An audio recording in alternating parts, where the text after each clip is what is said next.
16 de marzo de 1984, Jeffrey Doucet, quien secuestró y lavó el cerebro a Jody Plautche, finalmente estaba siendo escoltado a casa esposado. Sin embargo, justo cuando la justicia parecía cercana, su final lo estaba aún más.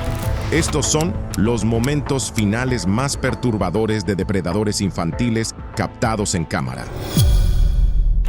There's still no sign of Conrad. The officers line up in formation and head to the back of the house. 5 de noviembre de 2006, un equipo SWAT irrumpió en la tranquila casa texana de un fiscal veterano, con las cámaras grabando. Segundos después, un disparo resonó a través del pasillo, convirtiendo una operación televisada en una de las muertes reales más perturbadoras de la televisión. Se suponía que sería otra detención dramática más para To Catch a Predator, el tipo que millones de espectadores ya esperaban. Un pervertido en línea queda expuesto, camina torpemente hacia una casa trampa y luego sale esposado. Pero en Terrell, Texas, algo salió horriblemente y de manera irreversible mal. Las cámaras estaban grabando, el equipo SWAT estaba preparado y al final, un hombre yacía muriendo en el piso de su pasillo, con una pistola calibre .380 a su lado. Ese hombre era Louis William Bill Conrad Jr., un fiscal adjunto de 56 años, alguien que alguna vez procesó a delincuentes sexuales para ganarse la vida. Pero ahora él se había convertido en la historia, el depredador, el sospechoso y el cuerpo en la camilla. Nacido en 1950 en Terrell, Conrad llevaba una vida tranquila, casi dolorosamente privada. Alguna vez fue jugador de fútbol americano, obtuvo títulos en UT Austin y Texas Tech Law y construyó una carrera legal de décadas procesando delitos graves, incluyendo, irónicamente, abuso sexual infantil. Pero detrás de la máscara profesional había un hombre con secretos. Rumores silenciosos circulaban sobre su bisexualidad oculta. Nunca se casó y rara vez dejaba entrar a alguien en su vida. Y fue ese aislamiento el que terminaría estallando bajo la luz pública nacional de la manera más aterradora. En 2006, Conrad cometió el error de abrir una ventana de chat. Usando el nombre de usuario Inx00, inició una conversación con alguien que él creía que era un chico de 13 años llamado Luke. Los chats rápidamente se volvieron explícitos. Conrad envió imágenes desnudas, una supuestamente de él mismo, y habló sobre lo que quería hacer sexualmente. Lo que no sabía era que Luke era un señuelo de Perverted Justice, un grupo vigilante que colaboraba con el programa To Catch a Predator de NBC. La operación se llevaba a cabo en Murphy, Texas, donde otros 25 hombres ya habían entrado a una casa trampa equipada con cámaras ocultas. Pero Conrad nunca llegó tan lejos. Pidió indicaciones mientras su interés aumentaba. Incluso habló sobre colarse sin alertar a ningún vecino entrometido. Pero algo, tal vez un repentino presentimiento, tal vez la visita de su hermana, lo hizo echarse atrás. Normalmente, eso habría sido todo. Un callejón sin salida, sin confrontación y sin tiempo en cámara. Pero NBC no quería dejar escapar a su pez gordo. Dateline, Perverted Justice y el Departamento de Policía de Murphy decidieron hacer algo sin precedentes. En lugar de esperar a que Conrad apareciera, llevarían la operación hasta él. Así que un equipo SWAT, junto con el equipo de cámaras de NBC, empacó y condujo 35 millas hasta su casa, en Terrell. Lo que ocurrió después perseguiría para siempre el legado del programa. Poco después de las 13:00 p.m., el equipo descendió sobre la tranquila casa suburbana de Conrad. 7 oficiales armados estaban allí para ejecutar una orden judicial, aunque esa orden resultó tener múltiples problemas legales. Fue firmada por un juez que no sabía que un equipo de televisión los acompañaría, y las fechas y detalles de jurisdicción eran, francamente, un desastre. Aún así, la redada siguió adelante. El equipo SWAT entró por la puerta corrediza de vidrio y encontró la casa inquietantemente silenciosa. En una mesa del estudio, vieron un cuaderno titulado Investigación y procesamiento de abuso sexual infantil. Su computadora estaba abierta cerca. Los oficiales se dividieron y avanzaron por la casa hasta que de repente, ahí estaba él. Louis Conrad estaba de pie en el pasillo, sosteniendo una pistola Browning 380. Un oficial testificaría más tarde que Conrad dijo algo. Y luego, sin advertencia, levantó el arma y se disparó en la sien. El equipo de cámaras no capturó el momento del disparo, pero capturó todo lo demás: el caos, la confusión. Su cuerpo fue eventualmente sacado en una camilla. En algún lugar, incluso existe una grabación de audio con sus últimas palabras, y NBC la tenía, pero nunca la emitieron. Conrad fue trasladado de urgencia al Hospital Parkland Memorial en Dallas, pero fue declarado muerto en menos de una hora. Y así, un hombre que alguna vez defendió la ley se convirtió en el rostro de una de las operaciones mediáticas más controvertidas en la historia de la televisión estadounidense. En los días siguientes, todo se desmoronó rápidamente. Surgieron informes de que sus computadoras contenían pornografía, parte de ella, supuestamente, involucrando menores. Pero incluso esas afirmaciones fueron luego cuestionadas. La reacción legal fue intensa.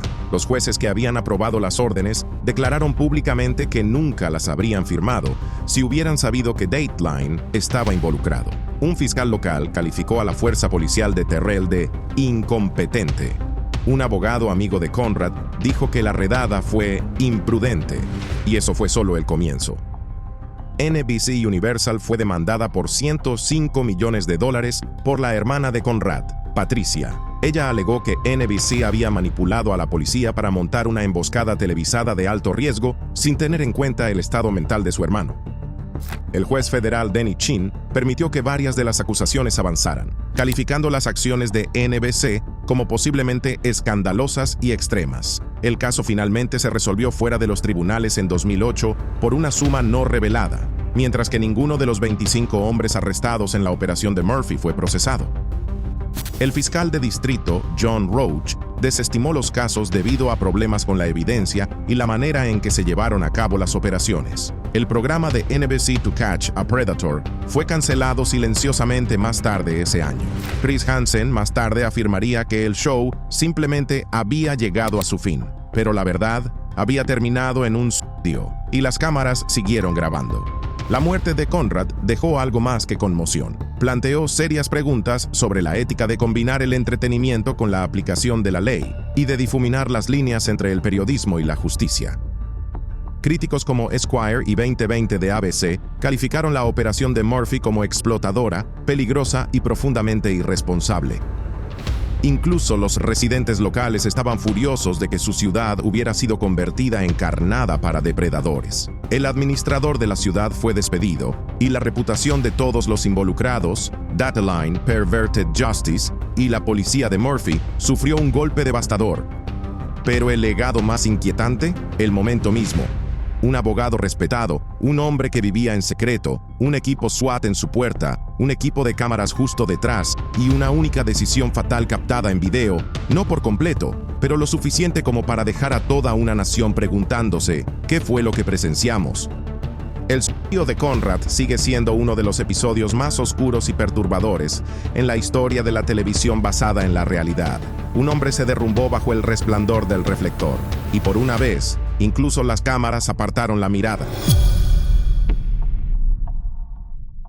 March of 1984, when authorities escorted 25-year-old Jeffrey Doucette through the Baton Rouge airport to face charges of kidnapping and sexual assault on a 12-year-old boy.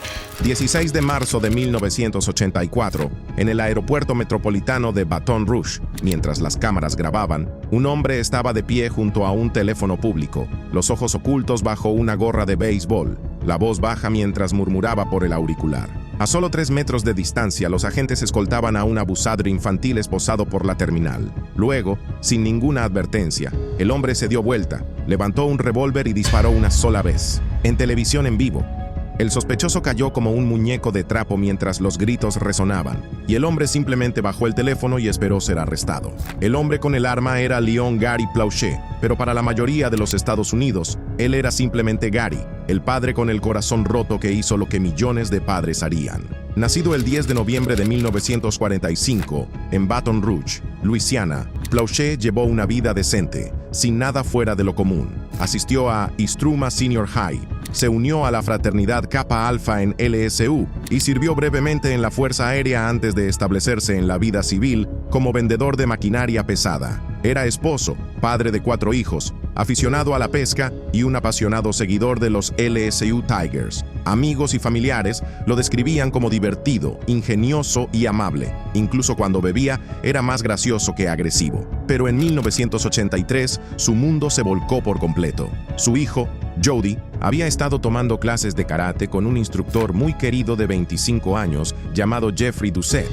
Lo que la familia Plauché no sabía, lo que nadie en la comunidad sospechaba, era que Doucette había estado manipulando y abusando sexualmente de Jody durante más de un año. Le ofreció enseñarle a conducir, lo aisló durante las lecciones y se ganó la confianza de la familia como lo hacen tantos depredadores, en silencio, metódica e invisiblemente. Luego, en febrero de 1984, Doucette secuestró a Jody y lo llevó a un motel de mala reputación en Anaheim, California. Allí, el abuso continuó e incluso se intensificó. Solo cuando Doucette cometió el error de dejar que Jody hiciera una llamada por cobrar a su madre, las autoridades pudieron rastrearlos. Y el 29 de febrero, la policía de California irrumpió en el motel, arrestó a Doucette y rescató a Jody.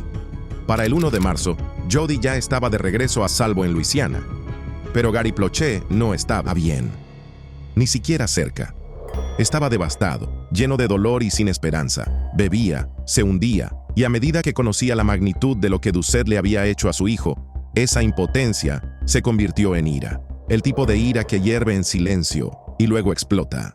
El 16 de marzo, Doucette estaba siendo trasladado en avión de regreso a Baton Rouge para enfrentar juicio por secuestro agravado y agresión sexual. Un empleado de la televisión local le informó a Plauché la hora de llegada de Doucette y el hecho de que habría cámaras de noticias allí. Gary se puso una gorra de béisbol y unas gafas de sol. Escondió un revólver calibre .38 de cañón corto en su bota y se dirigió al aeropuerto. Se posicionó cerca de una fila de teléfonos públicos. Para no llamar la atención, fingió hablar con su mejor amigo, Jimmy. Pero lo que realmente hacía era esperar su momento. A eso de las 9:30 p.m. llegó. Cuando Doucette pasó, esposado y escoltado por los agentes, Plauché dio un paso al frente, levantó su revólver y le disparó una vez en el lado derecho de la cabeza, una bala de punta hueca a quemarropa. Doucette colapsó instantáneamente. Plauché bajó el teléfono y no opuso resistencia. Uno de los agentes, que lo reconoció, lo agarró por los hombros y gritó: ¿Por qué, Gary? ¿Por qué? Doucette nunca volvió a despertar. Murió al día siguiente. El país observó en silencio atónito. Millones lo presenciaron en vivo y millones más vieron el clip repetido una y otra vez. ¿Fue justicia? ¿Fue venganza? ¿Fue asesinato? ¿O algo más profundo? Gary Plauché fue finalmente acusado de homicidio en segundo grado, pero la simpatía pública fue abrumadora. Para muchos, él no era un asesino. Era un padre que había sido llevado más allá de su límite. Se declaró no culpable de homicidio voluntario, y su defensa se basó en gran medida en evaluaciones psiquiátricas. Un informe afirmaba que Plauché había experimentado una misión justa y que psicológicamente era incapaz de distinguir entre el bien y el mal en el momento en que apretó el gatillo. El 16 de mayo de 1985, el juez Frank Zaya lo sentenció a 7 años de prisión, pero suspendió toda la condena. Plauché recibió 5 años de libertad condicional y 300 horas de servicio comunitario, la mayoría de las cuales cumplió haciendo trabajos de mantenimiento en su iglesia.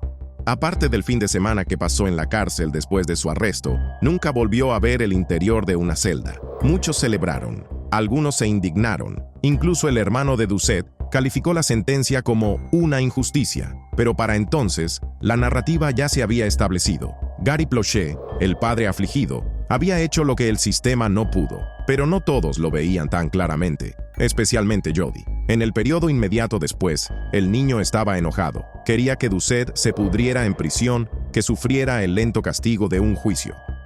No quería que su padre matara a su abusado. Con el tiempo, sin embargo, Jody llegó a entender. El tiroteo nunca se trató de justicia. Se trató de dolor, de trauma, de un padre que no pudo proteger a su hijo y que luego hizo lo único que le quedaba en su poder. Años más tarde, Jody se convirtió en activista por la prevención del abuso. Escribió un libro titulado Why, Gary, Why, llamado así por las palabras que le gritaron a su padre en la televisión en vivo. usó su experiencia para enseñar a otros sobre la manipulación, el acoso y cómo operan los depredadores, y logró hacer las paces con lo que su padre había hecho, aunque nunca lo aprobó completamente. Gary Plausche vivió tranquilamente después del tiroteo. En entrevistas, se mantuvo sin remordimientos. Si pasara de nuevo, haría lo mismo. Dijo en 2012, a los 67 años. Más tarde enfrentó problemas de salud, incluyendo una serie de derrames cerebrales causados por la diabetes, y murió el 21 de octubre de 2014 a los 68 años. Su muerte fue noticia.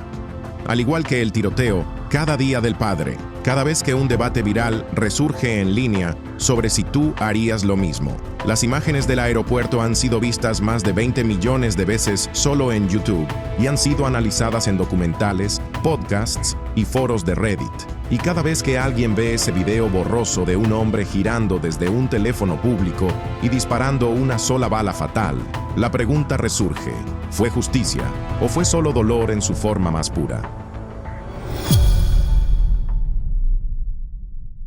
6 de marzo de 1981, la sala 157 del Tribunal de Distrito de Lübeck estaba llena de prensa, policía y una madre afligida. Momentos después, resonaron 7 disparos. Marianne Bachmeier acababa de ejecutar al hombre que asesinó a su hija, y el mundo nunca lo olvidaría.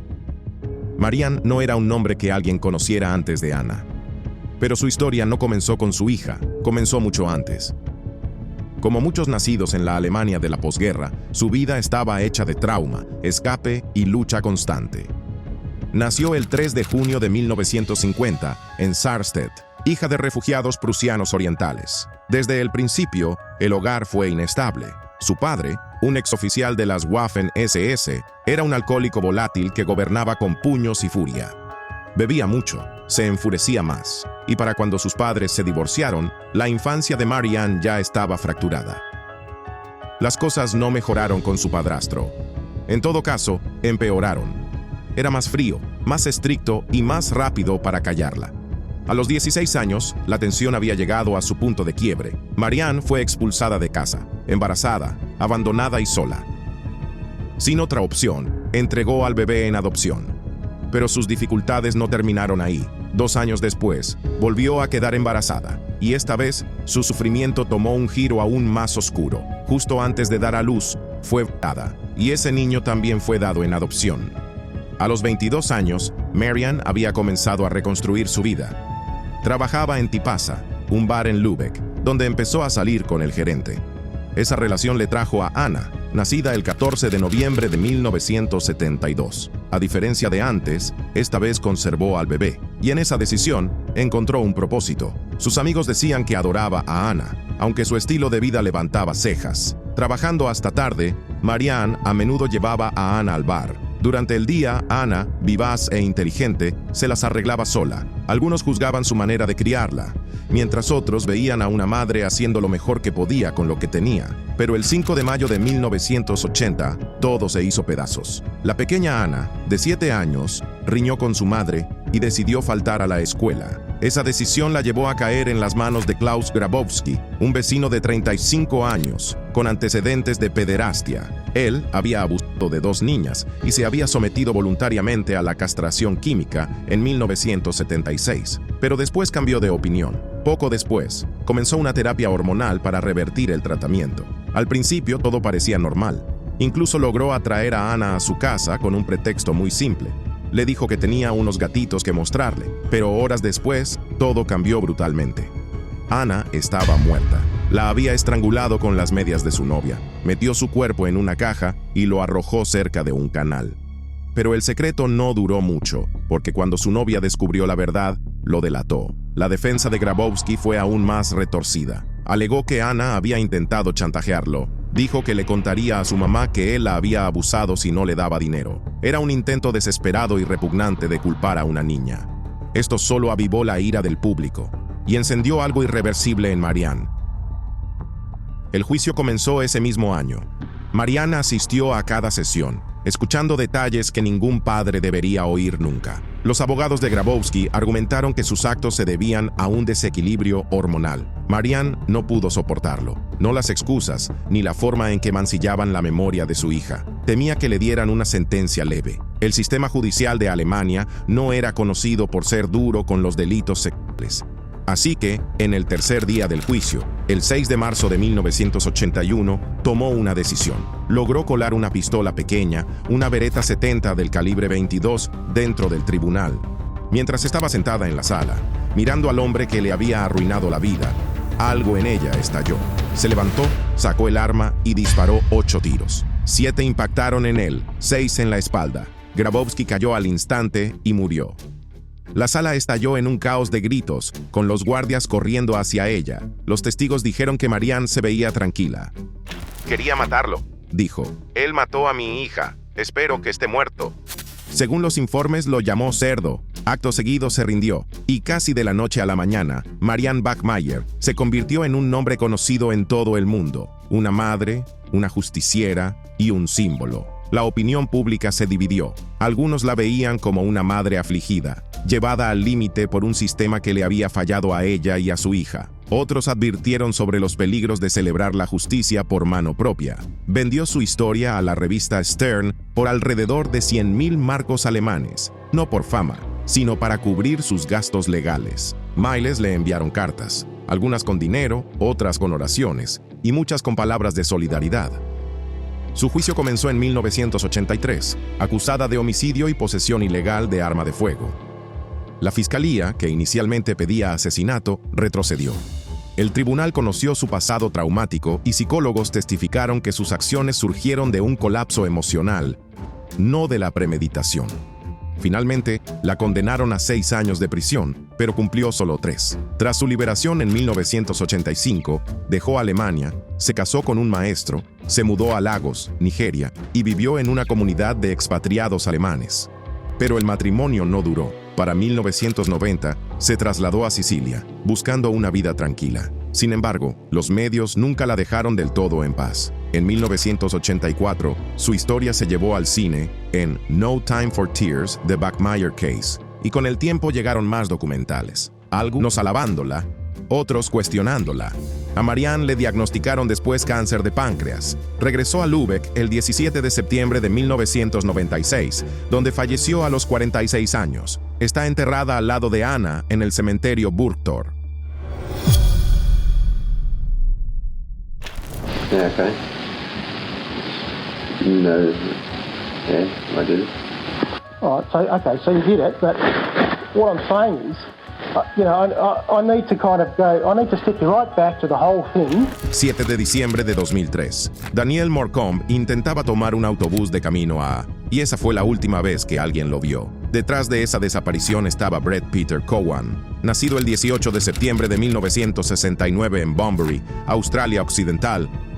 Cowan era el tercero de 4 hermanos en un hogar católico muy estricto. Su padre, Peter, era un veterano de Vietnam y mayor del ejército australiano, atormentado por estrés postraumático. Su madre, Marlene, intentaba mantener a la familia como ama de casa y trabajadora del RSL. La familia se mudó a Brisbane en los años 70, estableciéndose en Everton Park para un nuevo comienzo. Pero para Brett, eso solo marcó el inicio de su caída.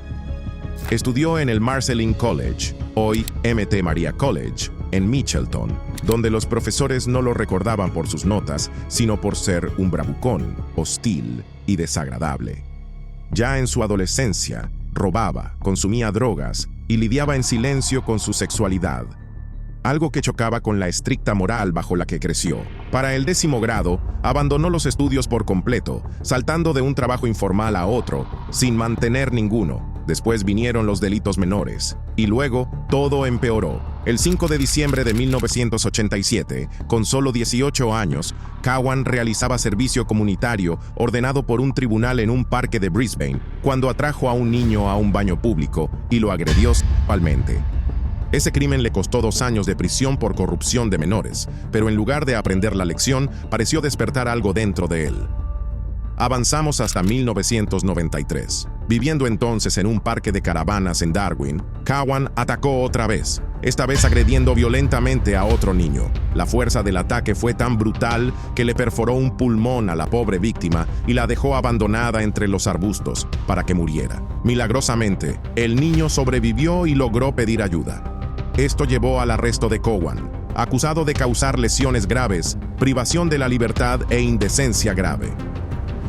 Los tribunales le impusieron 7 años de prisión, pero por alguna razón cumplió menos de 5. Para 1998 ya estaba en libertad, de nuevo, y se mudó a la Costa del Sol de Queensland, donde intentó hacerse pasar por un hombre reformado. Se unió a la iglesia Christian Outreach, se casó con Tracy Moncrief en 1999 y tuvieron un hijo. Pero la fachada no podía durar para siempre. Pronto las drogas aparecieron, LSD, cocaína, metanfetaminas, y cada una fue desgastando lo que le quedaba de su máscara.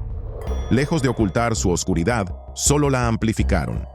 Más tarde intentó justificarlo, diciendo que las drogas le bajaron las inhibiciones. Pero eso no eran más que excusas. La verdad era más simple y más dura. Él era un depredador, punto. Lo que nos lleva de vuelta a Daniel.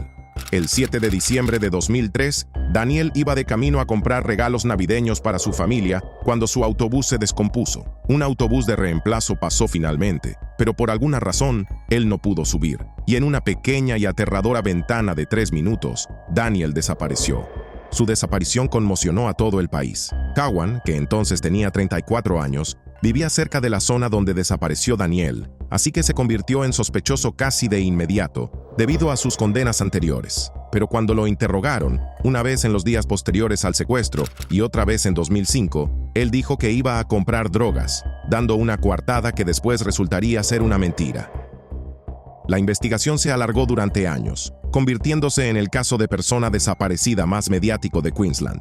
Llegaron miles de pistas, y para 2009 las autoridades estaban tan desesperadas que ofrecieron una recompensa de $1 millón. Mientras tanto, Cowan seguía evadiendo la justicia, usando el extraño alias Shadow N. Unya Hunter y moviéndose por todo el país. Para 2011, vivía en Perth, sin dinero y solo, pero aún estaba en la mira. Fue entonces cuando la policía de Queensland puso en marcha algo llamado Operación Mr. Big. Un agente encubierto entabló una amistad casual con Cowan en un vuelo, fingiendo ser parte de una red criminal. Durante los meses siguientes, Cowan se dejó llevar por este mundo ficticio. Arnold, Shadow Hunter, alias Brett Peter Cowan, the main suspect in the disappearance of Daniel Morcombe, who went missing in Queensland 7 December 2003. Honesty, trust, respect.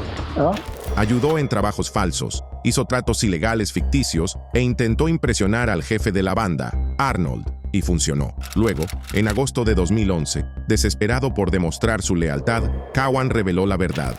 Walked down and sat there, and then the bus drove past, and that's when I said, I'm going down to the shopping centre, do you want a lift?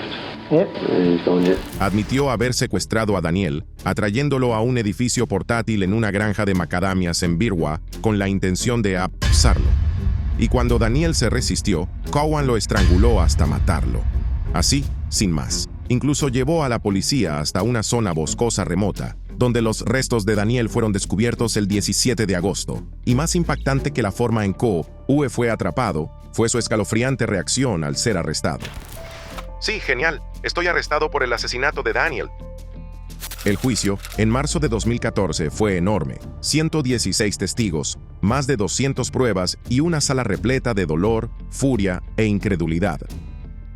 Cowan se declaró inocente. Su defensa intentó desacreditar su confesión, un acto para ganarse el favor en la falsa banda criminal. Incluso argumentaron que la cobertura mediática había influido al jurado, pero no funcionó. El jurado terminó declarándolo culpable de todos los cargos: asesinato, secuestro, abuso sexual infantil y ultraje a un cadáver.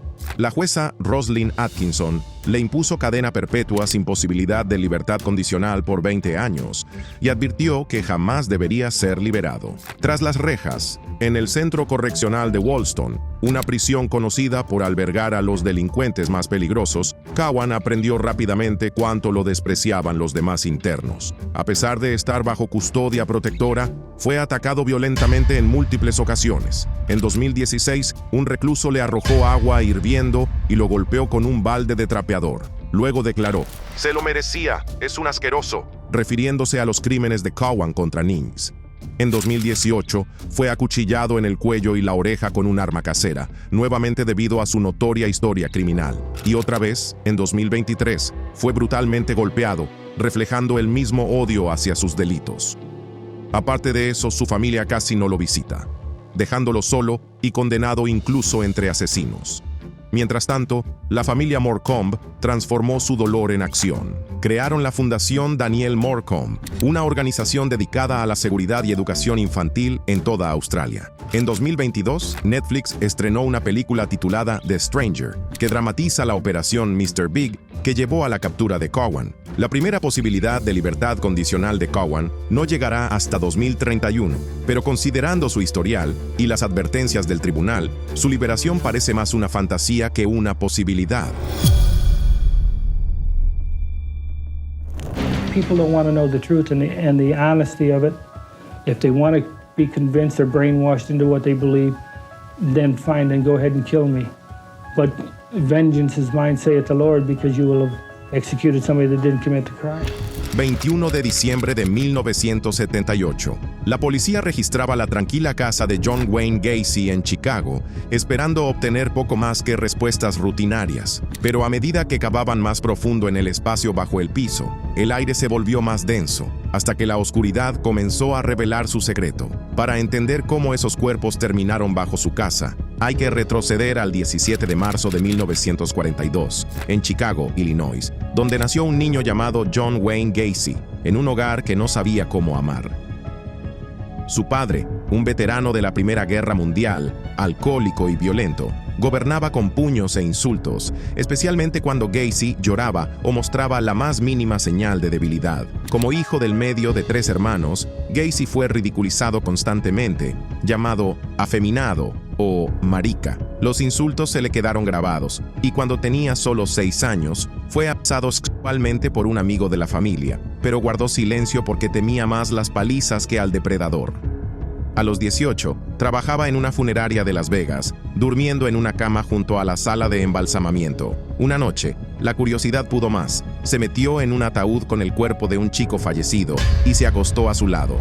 ¿Una premonición escalofriante? Sí, pero en ese momento nadie lo notó. De vuelta en Chicago, perfeccionó su carisma, estudió negocios y rápidamente se convirtió en el tipo que todos parecían apreciar, o fingían hacerlo. En 1964, se casó con Marlene Myers, se involucró en las franquicias KFC de su suegro en Waterloo, Iowa, y ascendió en los círculos locales del Club Jaycees.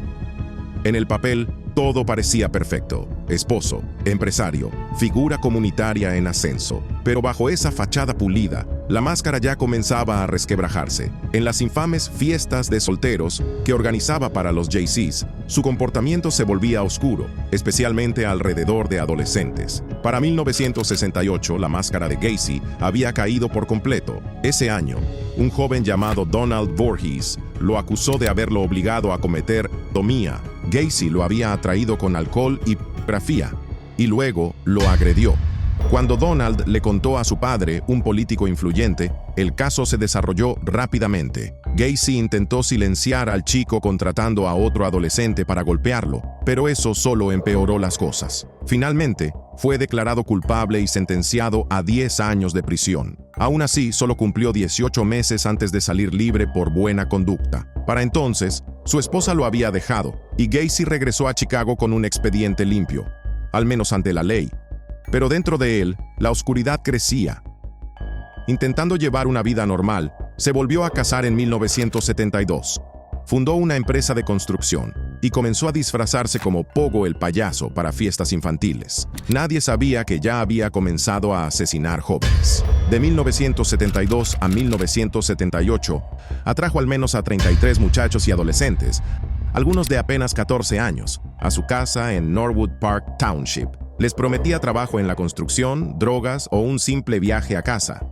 Una vez dentro, Gacy hacía su truco de magia con esposas, fingiendo que era parte de su acto de payaso, antes de torturarlos, velarlos y estrangularlos con lo que llamaba el truco de la cuerda.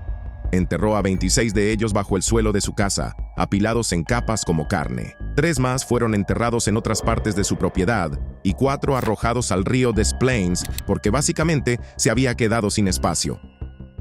Todo esto mientras asistía a eventos, saludaba a políticos y fingía ser un ciudadano ejemplar. Pero su crueldad no podía permanecer oculta para siempre. El 11 de diciembre de 1978, Robert Piest desapareció después de decirle a su madre que iba a hablar con un contratista, John Gacy, sobre un trabajo. Nunca volvió a ser visto con vida. Esta vez, la policía no miró hacia otro lado. Investigaron a fondo, siguieron a Gacy y notaron comportamientos erráticos. Lo vigilaron de cerca y él incluso invitó a los detectives a cenar, sirviéndoles comida mientras los cuerpos se descomponían bajo su casa. Cuando finalmente registraron su vivienda, encontraron grilletes, un anillo escolar y licencias de conducir que no le pertenecían. Era el principio del fin. Eventualmente Gacy se quebró. Bajo presión, confesó, aunque solo parcialmente, y condujo a la policía hasta el espacio bajo el suelo, donde yacían 27 cuerpos enterrados en la tierra. Aún así, intentó desviar la culpa, señalando a sus empleados, David Cram y Michael Rossi, como cómplices, pero nunca hubo evidencia real que respaldara sus palabras. El 12 de marzo de 1980, el juicio terminó. Gacy fue condenado por 33 asesinatos, el mayor número cometido por una sola persona en la historia de Estados Unidos en ese momento. La sentencia fue aplastante, 12 condenas a muerte y 21 cadenas perpetuas. Pero incluso así, la muerte no llegó rápido. Pasó años en el corredor de la muerte del Centro Correccional de Menard. Pintaba imágenes inquietantes de payasos, vendía sus cuadros y rara vez concedía entrevistas. Se negaba a admitir su culpa, torciendo la realidad a su versión enferma de los hechos. Luego llegó la grabación más perturbadora de todas, una entrevista en 1992 con Walter Jacobson, de CBS 2, filmada 2 años antes de su ejecución. Distribuida en 5 noches, ofrecía una mirada directa dentro de la mente de Gacy, y lo que el público vio fue aterrador. Con la calma de un vendedor de autos usados, Gacy lo negó todo. Se describió como una víctima de las circunstancias. Sonreía y se burlaba de las familias de las víctimas. Y cuando Jacobson le transmitió un mensaje de Dolores Nieder, cuya hijo estaba entre los asesinados, Gacy respondió: Que se tome 33 Valium y se acueste. Ese momento dejó a Jacobson visiblemente afectado y conmocionó al país. Gacy insistía en que no era un asesino serial, no era como Ted Bundy decía. No, su alter ego, Jack Hanley, fue quien hizo esas cosas, ignorando su confesión, los cuerpos bajo el piso y los chicos que nunca regresaron a casa. Los psiquiatras lo estudiaron a fondo. Notaron cuán meticuloso y manipulador era en realidad. Un hombre capaz de mentir con tanta fluidez que podrías creerle cada palabra si no supieras la verdad. Pero la sabíamos. Y aún así, Gacy siguió intentando. Incluso en los últimos capítulos de su vida, se aferró a su máscara, la misma que había engañado a tantos antes. El 10 de mayo de 1994, Gacy fue ejecutado por inyección letal en el Centro Correccional de Stateville. El proceso tomó 18 minutos agonizantes debido a un tubo defectuoso. Sus últimas palabras: Bésenme el